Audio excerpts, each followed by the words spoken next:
Assalamualaikum warahmatullahi wabarakatuh. Selamat pagi Ananda. Gimana kabarnya hari ini? Teacher harap Ananda semua masih dalam keadaan sehat, semangat, dan pastinya berbahagia. Oke, di pertemuan sebelumnya atau di video sebelumnya kita sudah bahas terkait dengan momen gaya atau torsi. Nah, sekarang kita akan melanjutkan terkait dengan momen inersia. Oke, apalagi sih momen inersia? Saran baru lagi. Oke, mari kita kenalan tentang momen inersia. Nah, biar lebih paham tentang momen inersia, maka silakan Anda perhatikan dua buah gambar yang sudah teacher sediakan ini. Ada gambar pertama dan gambar kedua. Oke, Anda perhatikan baik-baik ya, apa bedanya antara kedua gambar ini. Nah, sudah diperhatikan? Oke, kira-kira sudah terbayang belum ya dalam pikirannya perbedaan dari kedua buah perahu tadi? Kira-kira perahu yang mana kalau berada di lautan yang lagi berombak yang lebih gampang untuk terguling atau terbalik? Nah, terguling atau terbalik di sini anggap sebagai dia bergerak dalam arah rotasi. Nah, oke, sudah diamati ya tadi gambar perahunya. Nah, di sini di layar sudah teacher pindahkan tadi gambar perahunya. Oke, gambar perahu yang pertama, ini ada anak yang naik sampan atau perahu atau biduk yang kecil ya, kecil sehingga nanti jari-jari dari perahu ini kecil juga. Nah, kalau perahu seperti ini, sederhananya ketika terkena ombak, dia akan tidak stabil dan lebih gampang untuk terguling. Oke, kita pindah di berikutnya.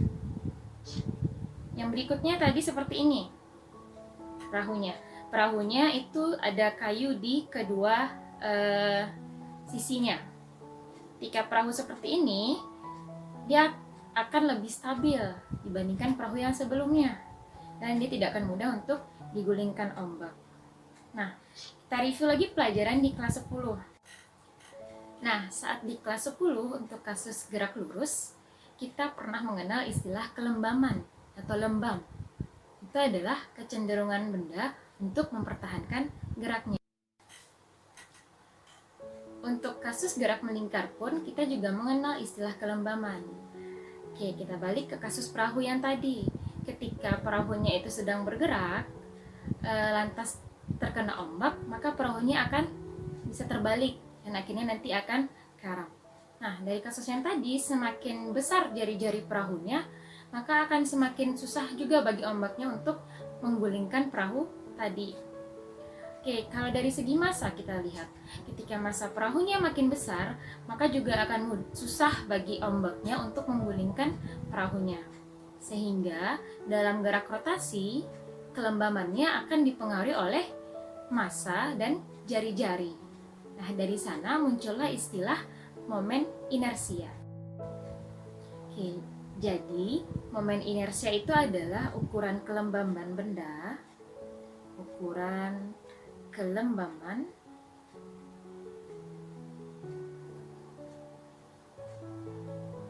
benda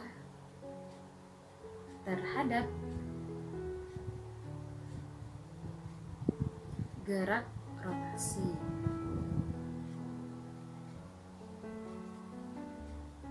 Nah, tadi sudah dibahas, dia dipengaruhi oleh faktor massa dan faktor jari-jari.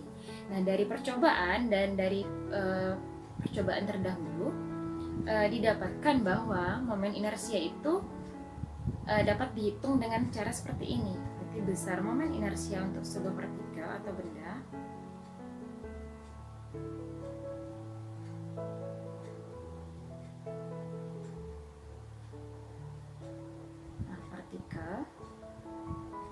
dapat dihitung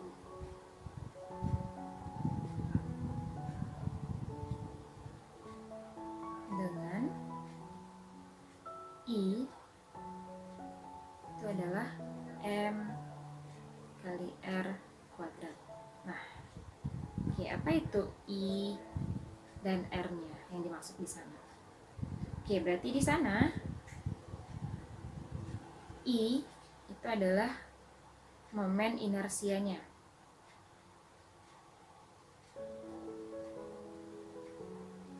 Nah, satunya nanti kita lihat.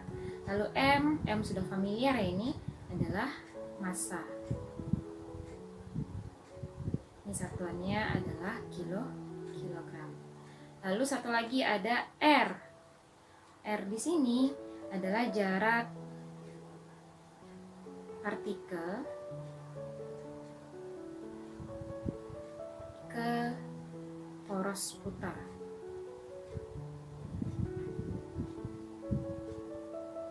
Satuannya adalah M. Nah, berarti satuan dari momen inersia bisa kita bahas kilogram meter persegi. Itu dia. Oke, nanti kita misalkan di sini gambar dari sebuah partikelnya. Di sini teacher bikinkan ada benda bermasa M. Terus di sini ada garis, teacher anggap sebagai poros putar. Nah, oke, ada. Lalu di sini ada jaraknya. Jaraknya sebesar R. Ini poros putarnya.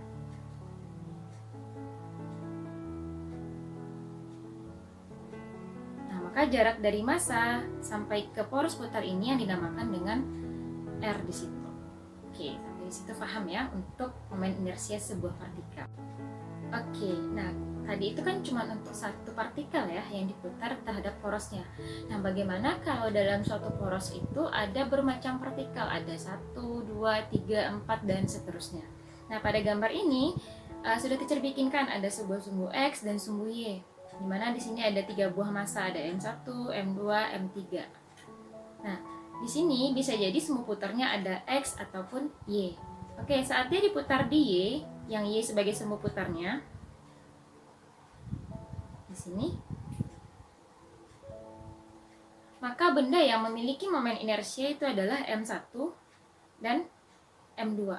Sehingga nanti momen inersia yang diputar terhadap poros Y itu ada berasal dari inersia oleh benda 1. Berarti ada I1 dari benda 1 ditambah I2. Nanti dijabarkan jadi M1 kali R1 pangkat 2 ditambah dengan M2 R2 kuadrat. Nah, itu kalau untuk dia diputar terhadap sumbu Y. Nah, bagaimana kalau diputar terhadap sumbu X? Berarti kalau sekarang yang jadi sumbunya adalah X, di sini, maka ketika di sumbu X, yang punya momen inersia itu hanyalah yang M3, yang ini dia yang punya. Berhubung cuma 1, berarti di sepanjang sumbu X, momen inersianya hanya berasal dari benda 3 saja. Berarti nanti adalah M3 kali R3 kuadrat. Nah, ingat, R-nya tadi selalu diukur dari partikel sampai ke poros putarnya. Itu ya yang perlu diperhatikan. Dan di sini momen inersia besarannya apa? Momen inersia merupakan besaran skalar. Nah, jadi beda dengan torsi atau momen gaya kemarin. Kalau kemarin momen gaya itu adalah besaran vektor, punya nilai dan arah. Kalau sekarang momen inersia itu hanya besaran skalar, yang berarti hanya bahas tentang nilainya saja. Nah, kita masuk di contoh soal seperti ini. Katanya, perhatikan susunan beberapa partikel berikut. Jika massa semua benda sama, yaitu 2M, jadi teacher ambilnya adalah 2M kilogram saja. Ambilnya satunya ya. Tentukan momen inersia saat diputar. Yang pertama adalah di sumbu X, yang B-nya adalah di sumbu Y. Nah, satuan jaraknya teacher ambil dalam A. Kita pakainya adalah satuan yang SI, yaitu dalam meter. Oke, ada 2 soal di sini. Teacher contohkan di poin A-nya ya. Oke, kita jawab.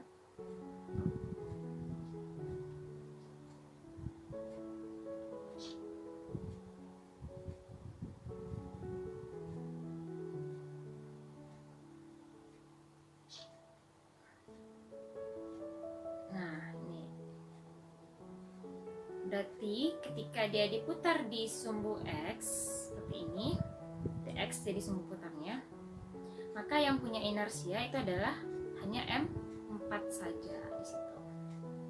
Berarti untuk poin A,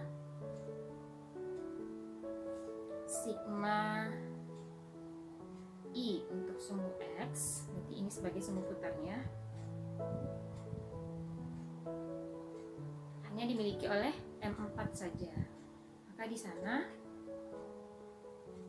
adalah M4 dikali R4 dikuadratkan. Berarti M4 nya tadi adalah 2M kilogram, R4 nya kita ganti jadi 2A meter dikuadratkan. Jadinya adalah 2M dikali 4A kuadrat kilogram meter kuadrat.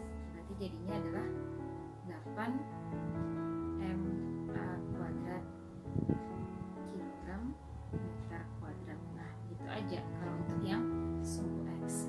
Oke, kalau dia diputar di sumbu Y, berarti untuk sigma I di sumbu Y-nya. Nah, sekarang sumbu Y-nya. Oke, di sini. Nah, kayak di sana ada 3 ya. Ada inersia dari benda 1 tambah inersia benda 2 tambah inersia benda 3. Nah, lalu diganti nilainya. Berarti ada M1 kali R1 kuadrat ditambah M2 kali R2 kuadrat ditambah M3 kali R3 kuadrat. Nah, yang ini berarti ada 2M dikali A kuadrat, dicerabaikan satuan dulu ya, tambah ini ada 2M tapi dikali dengan 0 karena tepat berada di poros sumbu Y, terus ditambah 2M dikali 2A kuadrat. Nah, lalu ini ada 2M A kuadrat tambah 0 ditambah 2 pangkat 2 adalah 4 kali 2 adalah 8, itu 8 MA kuadrat. Nah, hasil akhirnya berarti ada 10 MA kuadrat kilogram meter kuadrat.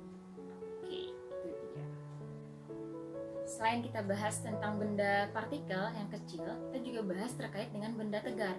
Benda tegar itu adalah benda yang tidak akan berubah lagi bentuknya. Nah, berikut ini ada tabel terkait momen inersia dari berbagai benda tegar. Cuman yang kita pakai itu biasanya hanya 6 saja yang sering keluar dalam pengaplikasiannya.